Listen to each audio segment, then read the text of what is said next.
அனைவருக்கும் வணக்கம். ஓம் சாய்ராம். நான் உங்க மித்ரா. அமரபூபதின்றவர் வாழ்க்கையில பாபா நிகழ்த்தின அதிசயங்கள் எல்லாத்தையுமே அவர் ஒரு புத்தகமா வெளியிட்டிருக்காரு. அந்த புத்தகத்தோட பேரு ஸ்ரீ சீரடி சாய்பாபாவின் அற்புதங்கள் சாய்பாத மெய்யடிமை அப்படின்னு போட்டிருக்கோம். இந்த புக்கு அமேசான்ல இருக்கு. 220 rupees. வேணுன்றவங்க வாங்கிக்கோங்க. இதுக்கு முன்னாடி பார்த்தீங்கன்னா பாபா அவருடைய வாழ்க்கையிலையும் அவருடைய நண்பர்கள், உறவினர்கள், சீடர்கள், அவர் கட்டிய 2 கோவில்கள் நாகையிலையும் அமெரிக்காவில் இருக்கக்கூடிய ஃபீனிக்ஸ்லையும் அங்கு வரக்கூடிய பக்தர்களுக்கு பாபா நிகழ்த்தின எல்லா அதிசயங்களையும் நம்ம ஒன்றா பார்த்துட்டு இருந்தோம். இன்னைக்கு இந்த வீடியோல நாகையில இருக்கக்கூடிய பாபா அங்கு வரக்கூடிய பக்தர்கள் வாழ்க்கையில நிகழ்த்தின அதிசயங்கள் எல்லாத்தையும் இவர் ஒரு சின்ன சின்ன பேரா மாதிரி இதுல கொடுத்துருக்காங்க. நாகை பாபா நிகழ்த்தின அந்த அதிசயங்கள் எல்லாத்தையும் நம்ம ஒன்னா பார்க்கலாம். நாகையில பாபாவுக்கு கோவில் கட்டினதுக்கு அப்புறம் பாத்தீங்கன்னா அங்கு வரக்கூடிய பக்தர்களும் அதிகமானாங்க. இவர் அங்கே அருள்வாக்கும் சொல்லிட்டு இருந்தாரு. பாபாவோட அருளை சாதாரணமாக வேண்டி வர்றவங்களா இருந்தாலும் சரி, இவர்கிட்ட அருள்வாக்கு மட்டும் கேட்கலான்னு வர்றவங்களா இருந்தாலும் சரி, அவங்க எல்லார் வாழ்க்கையிலையும் பாபா ஜாதி, மதம், இனம் அப்படின்னு சொல்லி எந்த ஒரு பாகுபாடும் பார்க்காம அவங்க எல்லாருக்குமே நிறைய அதிசயங்களை அந்த நாகை பாபா நிகழ்த்தி இருக்காரு. அப்படி சில பக்தர்களுக்கு நடந்த சில சம்பவங்களை நம்ம இப்போ பார்க்க போறோம். இப்ப நாகை பாபா கோவிலுக்கு வந்த ஒரு மீனவ பெண்மணி அவங்களுடைய அதிசயத்தை நம்ம பார்க்கலாம். அந்த மீனவ பெண்மணி பார்த்தீங்கன்னா பல ஆண்டுகளாக குழந்தை பாக்கியமே இல்லாமல் இருந்திருக்காங்க. கிட்டத்தட்ட 35 வயசுக்கு மேலே ஆயும் அவங்களுக்கு குழந்தை பாக்கியமே இல்லாமல் ரொம்ப கஷ்டப்பட்டுட்டு இருந்திருக்காங்க. பல கோவில்கள், பல தெய்வங்கள் எல்லாம் போய் வணங்கியும் கூட அவங்களுக்கு குழந்தை பாக்கியம் கிடைக்கல. கடைசியாக இவங்க நாகையில் இவர் கட்டின அந்த பாபா கோவிலுக்கு பாபாவை வணங்கி வேண்டி நிற்கிறாங்க. தனக்கு குழந்தை பாக்கியம் வேணும் அப்படின்னு சொல்லி பாபாவும் அருள் செய்கிறாரு. பாபாவை பொறுத்த வரைக்கும் அவரை நம்ம கையெடுத்து வணங்கணும்னா இந்த உலகத்தில் இருக்க எல்லா தெய்வங்களையுமே வணங்குனதுக்கு சமம். அதே தான் பாபாவும் தன்னுடைய கருணையை அந்த பெண் மீது பொழிந்தார். என்ன நடந்ததுன்னு பார்த்தீங்கன்னா அந்த பெண்மணி 38 வயசில் குழந்தை பாக்கியம் அடைகிறாங்க. அவங்களுக்கு பாபாவோட அருளால் நல்லபடியாக ஒரு குழந்தையும் பிறக்குது. இப்படி வெகு காலமாக குழந்தை இல்லாமல் இருந்து அதுக்கப்புறம் அவங்களுக்கு குழந்தை பிறந்தது பார்த்தீங்கன்னா நாகையில் மட்டும் இல்லாமல் அவங்க உறவினர்கள் அங்கே இருந்த எல்லாருக்குமே இது ஒரு அற்புதமான நிகழ்ச்சியாக இருந்தது. பாபா நிகழ்த்தின இந்த அற்புதத்தை கண்டு அங்கே இருந்தவங்க எல்லாருமே வியந்து போனாங்க அப்படின்றத சொல்லியிருக்காங்க. பாபா தன்னுடைய பக்தர்கள் குறைய எப்பவுமே முன்னின்று எல்லா விஷயங்களையும் செய்வார் அப்படின்றத இங்கே சொல்லியிருக்காங்க.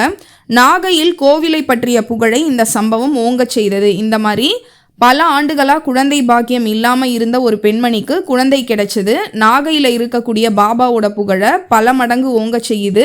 அது நாகையில் பெரிய அற்புதமாகவும் பேசப்பட்டது அப்படின்றத சொல்லியிருக்காங்க. அடுத்ததா காரைக்காலை சேர்ந்த ஒரு பெண்மணி பார்த்தீங்கன்னா நாகை பாபா கோவிலை தேடி ரொம்ப மனக்கவலையோடையும் மனக்குறையோடையும் அங்கே வராங்க. அவங்களுக்கு என்ன பிரச்சனை அப்படின்னு பார்த்தீங்கன்னா அவங்களுடைய கோடிக்கணக்கான மதிப்பிலான சொத்து ஒன்று வெகு காலமாக வழக்கில் இருக்குது அப்படின்றதையும் சொல்லியிருக்காங்க. அவங்களோட உறவினரில் யாரோ ஒருத்தர் தான் இது என்னோடது அப்படின்ற மாதிரி கேஸ் போட்டிருக்காரு. அந்த விஷயமாக தான் பாபாவை பார்த்து அங்கே இவர்கிட்டையும் பேசிட்டு அங்கே இருக்கக்கூடிய நாகை பாபாவை வேண்டி வணங்கி அங்கேயே பாபா கிட்ட கதறி அழுகுறாங்க. அந்த சொத்து என்னுடைய கையை விட்டு போயிடக்கூடாது, அது நான் கஷ்டப்பட்டு சேர்த்தது அப்படின்ற மாதிரி அந்த பெண்மணி சொல்கிறாங்க. இந்த கேஸ் போட்டிருக்கவர் ரொம்ப அநியாயக்காரன், அவர்கிட்ட இந்த பணம் போயிடக்கூடாது, என்னுடைய சொத்து போயிடக்கூடாது அப்படின்றது தான் அவங்களுடைய வேண்டுதல் பாபா கிட்ட. பாபாவும் அவங்களோட மனக்குறையை கேட்டு அதற்கான அருளை செஞ்சாரு. அந்த பெண்மணியுடைய வழக்கு பார்த்தீங்கன்னா அவங்களுக்கு சாதகமாகவே வருது. நல்லபடியாக அந்த கேஸும் முடிஞ்சு எல்லா சொத்தும் அந்த பெண்மணிக்கே வருது. அந்த கேஸில் வெற்றி பெற்றது அந்த பெண்மணிக்கு எல்லையற்ற ஒரு மகிழ்ச்சியை கொடுக்குது. இது எல்லாமே பாபாவோட அருளால் தான் நிகழ்ந்தது அப்படின்னு சொல்லி அவங்க நெக்குருகி பாபா முன்னாடி நின்று தன்னுடைய நன்றியை தெரிவிக்கிறாங்க. பாபாவை போற்றியும் புகழ்றாங்க. அவங்களுடைய மகிழ்ச்சிக்கு எல்லையே இல்லை. இதுவும் நாகை பாபா நிகழ்த்தின ஒரு அற்புதம். அடுத்ததா பெரிய குலத்தை சேர்ந்த ஒரு அன்பர் பார்த்தீங்கன்னா நாகையில் இருக்கக்கூடிய ஷீரடி பாபாவுடைய ஆலயத்துக்கு அவரை வழிபடணும் அப்படின்னு நினச்சாலும் இயலாத ஒரு சூழ்நிலையில் அவர் மாட்டிகிட்டு இருக்காரு. காரணம் என்னன்னு பார்த்தீங்கன்னா அவருடைய 2 சிறுநீரகங்களுமே செயலிழந்து இருக்குது, கிட்னி ஃபெயிலியரு. டாக்டர்கள் என்ன சொல்லிடுறாங்கன்னா இனிமே அவரை ஒன்றும் பண்ண முடியாது, இவர் காப்பாற்ற முடியாது அப்படின்ற மாதிரி சொல்லிடுறாங்க. ஆனால் நாகையில் இருக்கக்கூடிய பாபாவோட அற்புதங்கள் எல்லாம் கேள்விப்பட்டு அவர் அந்த கோவிலுக்கு வரணும்னு ஆசைப்படுறாரு. இருந்தாலும் அவரால் முடியல. அதனால் அவருடைய அண்ணன் கிட்ட எனக்கு பதிலாக நீ போய் அந்த கோவிலில் எனக்காக பாபா கிட்ட வேண்டிட்டு வரணும் அப்படின்றத அவர்கிட்ட கேட்டுக்கிறாரு. அவரோட அண்ணன் யாருன்னு பார்த்தீங்கன்னா, அங்கே நாகையில் ஐயங்கார்ஸ் பேக்கரி அப்படின்னு சொல்லி ஒரு சிறந்த பேக்கரி ஒன்றை வச்சு, நல்லா பிரபலமான ஒரு பேக்கரி, அதை வச்சு நடத்திட்டு வர்றவர் தான் இவருடைய அண்ணன். அவரும் நாகை பாபா கோவிலை பற்றி தெரிஞ்சுக்கிட்டு அங்கே இருக்கக்கூடிய ஆரத்தி எல்லாமே முடிஞ்சதுக்கப்புறம் இவரை சந்திக்கிறாரு. இவரோட அண்ணனும் பார்த்தீங்கன்னா தெய்வ பக்தி அதிகமாக இருக்கிறவர், அளப்பரிய பக்தி கொண்டவர். வழக்கம் போல் இவரோட தம்பியை பற்றி சொல்லி அவருக்காக ஒரு கோரிக்கையை நீங்கள் தான் பாபா கிட்ட கேட்கணும் அப்படின்னு சொல்லி இவர்கிட்ட வேண்டி நிற்கிறாரு. இவரும் நான் பாபா கிட்ட உங்களோட தம்பி சம்மந்தப்பட்ட விஷயங்களை கேட்டு உங்களுக்கு அடுத்த வாரம் சொல்கிறேன் அப்படின்னு சொல்லி இவரை அனுப்பி வைக்கிறாரு. அதுக்கப்புறம் அவர் தொழுகை செய்யும்போது பாபா கிட்ட அவருடைய தம்பியோடைய 2 கிட்னிகள் ஃபெயிலியர் ஆனது, அவரால் வர முடியாத சூழ்நிலை எல்லாத்தையும் சொல்லி நீங்கள் தான் அருட்கடாட்சம் செய்யணும் அப்படின்றத வேண்டிக்கிறாரு. பாபா என்ன கோரிக்கை கொடுக்குறாரு அப்படின்னு பார்த்தீங்கன்னா, பூஜையின் போது தனது பாதத்தில் வைத்து அபிஷேகம் செய்யப்பட்ட விபூதியை பிரசாதமாக அவர் அண்ணன் மூலம் கொடுத்து அனுப்பும்படி உத்தரவிட்டார். பூஜையில் பாபாவுக்கு கீழே அவரோட பாதத்தில் விபூதியெல்லாம் வச்சு சில பூஜைகள்லாம் அங்கே பண்ணியிருக்காங்க. அந்த விபூதியை அவருடைய தம்பிக்கு கொடுத்து அனுப்ப சொல்லி பாபாவுடைய உத்தரவு வந்திருக்கு. இவரும் பாபாவோட அந்த உதி பிரசாதத்தை அவங்களோட அண்ணனை வர சொல்லி இந்த உதியெல்லாம் கொடுத்து அனுப்பியிருக்காரு. அந்த உதியை பார்த்தீங்கன்னா அவங்க தம்பியும் தண்ணியில் கலந்து தினமும் குடிச்சிக்கிட்டே வந்திருக்காரு. ஒரு சிட்டிகை அளவு அந்த மாதிரி நம்ம கலந்து பாபாவுடைய மந்திரங்களை சொல்லியோ இல்லை பாபாவை நினச்சோ நம்ம அதை குடிக்கலாம். இது எல்லாருமே பண்ணலாம். அந்த மாதிரி அந்த தம்பி பண்ணிகிட்டே இருக்கும்போது பார்த்தீங்கன்னா அவருடைய 2 கிட்னியுமே ஃபஸ்ட்டு ஃபெயிலியர் ஆகி இருந்தது இல்லையா, இப்போ அதில் ஒரு கிட்னி பார்த்தீங்கன்னா வேலை செய்ய ஆரம்பிச்சிடுச்சு. அதனால் அந்த பக்தருடைய மரணத்துக்கு ஒப்பான உடல்நிலையில் முன்னேற்றம் ஏற்பட தொடங்கியது. விளைவு மெல்ல மெல்ல அந்த பக்தர் தனது இயல்பான நிலைக்கு திரும்ப துவங்கினார். ஒரு கிட்னி நல்லா வேலை செய்ய ஆரம்பித்த உடனே இதுக்கு முன்னாடி டாக்டர்கள் காப்பாற்ற முடியாது, அவருடைய உயிர் போயிடும் அப்படின்ற மாதிரி தான் சொல்லியிருக்காங்க. இப்போ ஒரு கிட்னி வேலை செய்ய ஆரம்பித்த உடனே அவர் கொஞ்சம் கொஞ்சமாக சரியாகிக்கிட்டே வராரு. இப்போ நல்லபடியாக இருக்காரு அந்த பக்தர். இது பாபா நிகழ்த்தின ஒரு மிகப்பெரிய அதிசயம். பாபாவுடைய உதிக்கு எந்த அளவுக்கு சக்தி இருக்குது அப்படின்றத நீங்கள் இந்த கதையிலேருந்து தெரிஞ்சிட்டு இருந்திருப்பீங்க.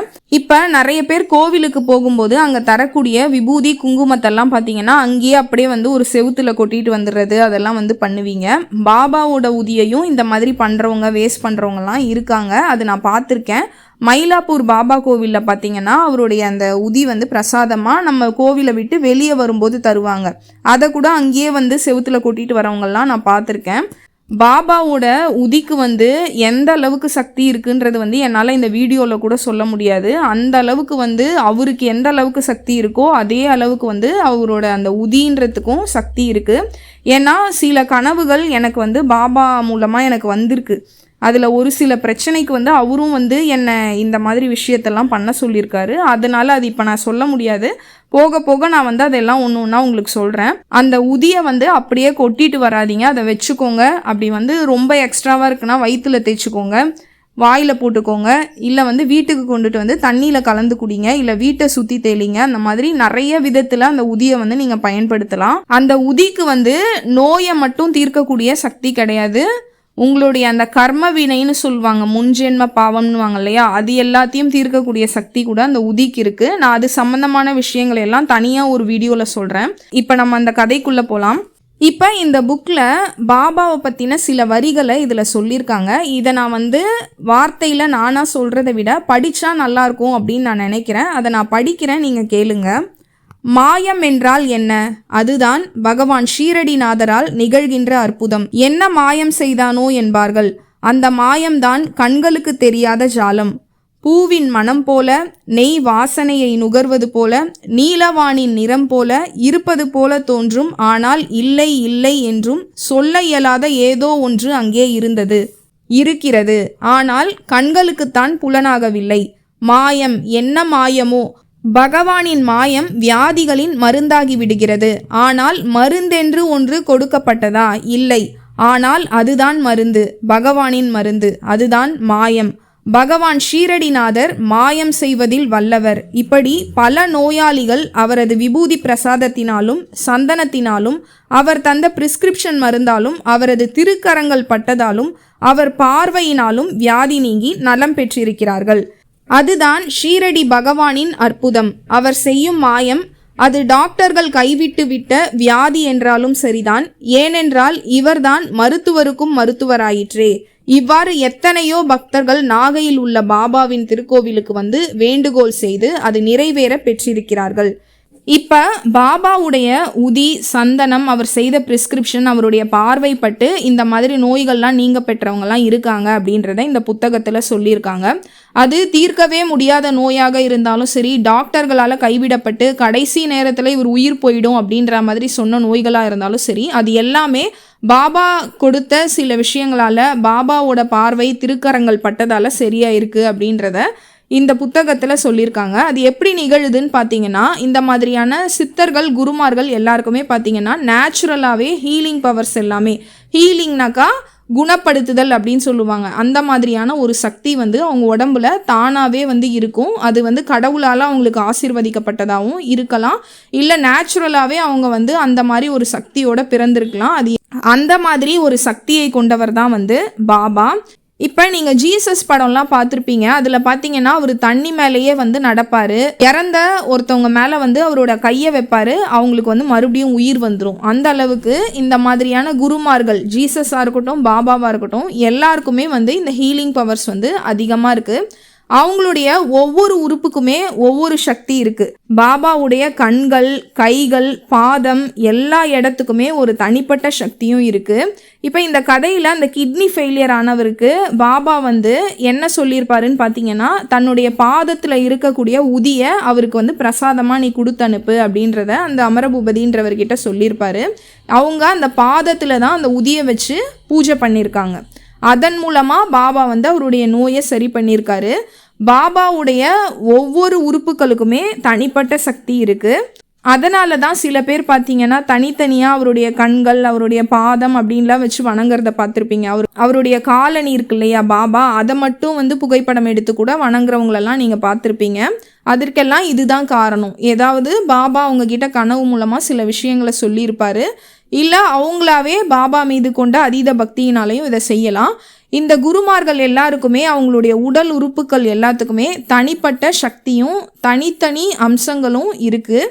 இப்போ திருச்செந்தூரில் இருக்கக்கூடிய முருகப்பெருமான் கோவிலில் பார்த்தீங்கன்னா பன்னீர் இலை விபூதி பிரசாதம்னு ஒன்று தருவாங்க. ஒரு இலையில விபூதியை வச்சு தருவாங்க. அதை சாப்பிட்றவங்களுக்கு பார்த்தீங்கன்னா எப்பேற்பட்ட நோயாக இருந்தாலும் வந்து அது குணமாயிடும் அப்படின்றது நம்பிக்கை. அது வந்து உண்மையாகவே நடக்கவும் நடந்திருக்கு. ஆதிசங்கரர் பார்த்தீங்கன்னா அவருக்கு காச நோய் வந்துடும். அப்போ திருச்செந்தூரில் இருக்கக்கூடிய செந்திலாண்டவர் முன்பு சுப்பிரமணிய புஜங்கம் அப்படின்ற ஒரு பாட்டை பாடிட்டு அந்த பன்னீர் இலை விபூதி பிரசாதத்தை சாப்பிட்டு அவருடைய காச நோய் வந்து முழுமையாக வந்து சரியானதாக வரலாறுகளில் இருக்குது. அதனால் இறைவனால் தரப்படக்கூடிய விபூதி பிரசாதம் ஒரு உன்னதமான மருந்து. அந்த மாதிரி தான் பாபாவோட விபூதி பிரசாதமும் நோய்களை தீர்க்கக்கூடிய மருந்து மட்டும் இல்லை, அது பிறவி பிணியை போக்கும் அற்புதமான பிரசாதம் அப்படின்றதையும் இந்த புத்தகத்தில் சொல்லியிருக்காங்க. பாபாவுடைய இந்த உதி பிரசாதம் இன்னொரு பக்தர் வாழ்க்கையில் நிகழ்த்தின அதிசயத்தையும் அற்புதத்தையும் நம்ம பார்க்கலாம். இவர் நாகையில் ஒரு பிரபலமான ஜவுளி கடை வியாபாரியாக இருக்கார். ஜவுளி கடையை நல்லபடியாக நடத்திட்டு வராரு. வசதியான குடும்பம், உழைப்புக்கு அஞ்சாத மனம் கொண்டவர். வாழ்க்கையில் அவர் வந்து பெரிய அளவுக்கு முன்னேற்றம் கண்டிருக்கிறார். ஆனால் அவருக்கு வந்து மன அமைதி மட்டும் கிடையாது. காரணம், கணவன் மனைவி 2 பேருமே பிரிஞ்சு வாழ்கிறாங்க. கிட்டத்தட்ட 3 ஆண்டுகளாக அவங்க வந்து பிரிஞ்சு தான் இருக்கிறாங்க. 2 பேருமே பேசிக்கிறதே கிடையாது. இந்த ஜவுளி கடை வியாபாரி வச்சுருக்காருலே அவருடைய மனைவி தான் இவர்கிட்ட கோவிலில் வந்து பேசுகிறாங்க. பாபா ஆரத்தியில் கலந்துக்கும் போது இந்த விஷயத்தையெல்லாம் சொல்லி வேதனைப்படுறாங்க. 3 வருஷமாக நாங்கள் பேசுறது இல்லை அப்படின்னு சொல்லிட்டு கேட்க கேட்க இவருக்கு வந்து ரொம்ப ஆச்சரியமாக இருக்குது. ஏன்னா இவ்வளோ வசதி இருந்தும் நல்லா எல்லாமே இருந்தும் இந்த மாதிரி வாழ்க்கையில் வந்து கணவன் மனைவி ஒன்றா இல்லாமல் இருக்காங்களே அப்படின்றத கேட்கும்போது அவருக்கு ஆச்சரியமாக இருக்குது. நீங்கள் தான் எப்படியாவது என்னோட கணவரோட என்னை சேர்த்து வைக்கணும் அப்படின்னு சொல்லி அந்த பெண்மணி இவர்கிட்ட வந்து வேண்டிக்கிறாங்க. இவரும் பாபா கிட்ட அந்த பெண்மணிக்காக அருள்வாக்கு கேட்குறாரு. இப்போ பாபாவோட அருள்வாக்கு என்ன வருதுன்னு பார்த்தீங்கன்னா, அவங்களுடைய கணவர் வந்து டெய்லி சாப்பிட்டு முடிச்சிடுறாரு இல்லையா, முடிச்சதுக்கப்புறம் அவர் குடிப்பார் பார்த்தீங்களா தண்ணி, அந்த தண்ணியில் பாபாவோட உதியை வந்து அவருக்கு தெரியாமல் கலந்து வச்சிடணும், அவர் வந்து அதை குடிக்கணும். இந்த பெண்மணி அந்த உதியை வந்து தினசரி நெத்தியில் வச்சுக்கணும் அப்படின்றது தான் பாபாவோட அந்த கோரிக்கை, அவருடைய உத்தரவு. அதை இவர் வந்து அந்த பெண்மணி கிட்ட சொல்கிறாரு. அவங்களும் அதை தொடர்ந்து பண்ணிக்கிட்டே வராங்க. பண்ண பார்த்தீங்கன்னா அந்த பெண்மணியும் அவங்க கணவர் 2 பேருமே ஒன்று சேர்ந்துடுறாங்க. இப்போ அந்த பெண்மணியும் அவங்க கணவரும் பார்த்தீங்கன்னா ஒன்றா நாகை பாபா கோவிலுக்கு வந்துட்டு இருக்காங்க அப்படின்றதையும் இங்கே சொல்லியிருக்காங்க. கடைசியாக அந்த பெண்மணி பார்த்தீங்கன்னா அவங்க பட்ட கஷ்டத்தை எல்லாம் சொல்லி பாபா கிட்ட பணிஞ்சு 2 பேருமே வணங்குறாங்க. எவ்வளோ நாள் பிரிஞ்சிருந்தாங்க அதெல்லாம் வந்து சொல்லி பாபாவோட பாதத்தில் பணிஞ்சு வணங்குறாங்க.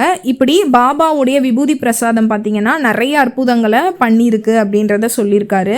அந்த பெண்மணி அவங்க பிரச்சனை சரியானதுக்கப்புறம் இவர்கிட்ட வந்து தன்னுடைய நன்றியை வந்து தெரிவிக்கிறாங்க. அந்த தருணங்கள் என்னால் மறக்க முடியாதவை அப்படின்றதையும் இங்கே சொல்லியிருக்காரு. இது எல்லாமே பாபாவுடைய விபூதி பிரசாதம் தான் பண்ணுச்சு. பாபாவின் விபூதி பிரசாதமே அந்த அற்புதத்தை பண்ணியது. பாபாவின் விபூதி பிரசாதம் மானிட வாழ்வின் ரட்சிப்புக்கு வழிவகுக்கும் ஒரு உன்னதமான மருந்து. பாபாவை எண்ணி தொழுபவர்களுக்கு பாவம் தீர்க்கும் அமுதம். பாபாவின் அந்த விபூதி பிரசாதம் அமுதம் மாத்திரமல்ல, பில்லி சூனியத்தையும் விரட்டும், பேய்களின் கொட்டத்தையும் அடக்கும். அது பற்றிய ஒரு நிகழ்வை தொடர்ந்து பார்க்கலாம். அடுத்ததா பாபாவுடைய இந்த விபூதி பிரசாதம் ஒரு பேய விரட்டின கதையை நம்ம பார்க்க போகிறோம். நன்றி, வணக்கம், ஓம் சாய்ராம்.